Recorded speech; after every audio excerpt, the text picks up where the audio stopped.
మా ఫ్రెండ్ మోహిత్. ఎక్కడ ఉంటావు బాబు? ఇక్కడేనండి మణికొండ. ఏమిట్లు అమ్మా ఎందుకు ఇప్పుడు ఎన్ని అడుగుతున్నావు నువ్వు? నువ్వు కూడా మీ అమ్మగారి మీద ఇలాగే చిరాకు పడతావు బాబు? వాళ్ళ అమ్మ చాలా మంచిది. బాగా హైట్ వచ్చానన్నా నువ్వు. అవుట్డోర్ గేమ్స్ స్పోర్ట్స్ అన్ని బాగా ఆడతావా? బాగా ఆడతా అండి, అలానే హార్లిక్స్ కూడా తాగుతాను. Wow very good. మనం అసలు టీవీ వదిలి బయట ఆటలు ఆడితే కదా హైట్ పెరగడానికి. వాళ్ళ అమ్మ హైట్ ఉంటుంది కనుక ఆడు హైట్ వేయడు. మరి మనం ఇప్పుడు ఉండేది 9 ప్లానెట్స్ కాదంట, 8 ప్లానెట్స్ అంట. 9th ప్లానెట్ ప్లూటో ఎక్కడికో వెళ్ళిపోయిందంట. నీకు జనరల్ నాలెడ్జ్ చాలా బాగుంది నాన్న. నువ్వు యూజువల్లీ ఏం చేస్తుంటావు నీ ఫ్రీ టైంలో?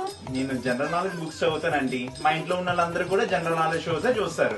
మావాడు అనుకో SPD, power Rangers, ninja storm, Pokemon చూస్తాడు. అలాగే పిన్ని, మొగల రేకులు, నాగపాములు అన్ని చూస్తూ ఉంటాం ఇద్దరు. అవును మొన్న రిజల్ట్స్ వచ్చాయి కదా, నీకు ఎన్ని పాయింట్స్ వచ్చాయి నాన్న? నాకు 9.5 వచ్చాయండి. మరి మనకేంటి 9.2 దగ్గర ఆగిపోయి. సుజాత గారు వాళ్ళ అబ్బాయి 9.8, అందరూ లాంటి వాళ్ళ అబ్బాయి 9. మీ మమ్మీ ఏం చేస్తుంటారా? మా మమ్మీ డాక్టర్ రా. సుజాత గారు ఏమో ఇంజనీర్. మరి నువ్వేంటమ్మా ఖాళీగా ఇంట్లో కూర్చున్న హౌస్ వైఫ్ కింద? రే కోపం వస్తుందమ్మా, నాకు అలాగే కోపం వస్తుందమ్మా నువ్వు కంపేర్ చేస్తుంటే.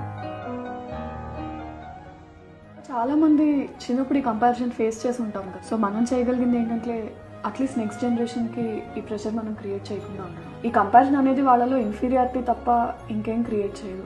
స్టార్ట్అప్ పెట్టిన ప్రతివాడు బిల్ గేట్స్ అవ్వలేడు, సినిమాలు చేసిన ప్రతివాడు చిరంజీవి అయిపోలేడు. కానీ అట్లీస్ట్ వాడికి నచ్చింది చేస్తే వాడు హ్యాపీగా ఉంటాడు కదా.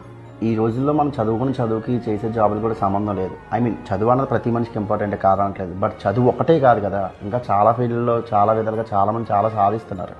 సో కొంచెం ఆలోచించండి పేరెంట్స్.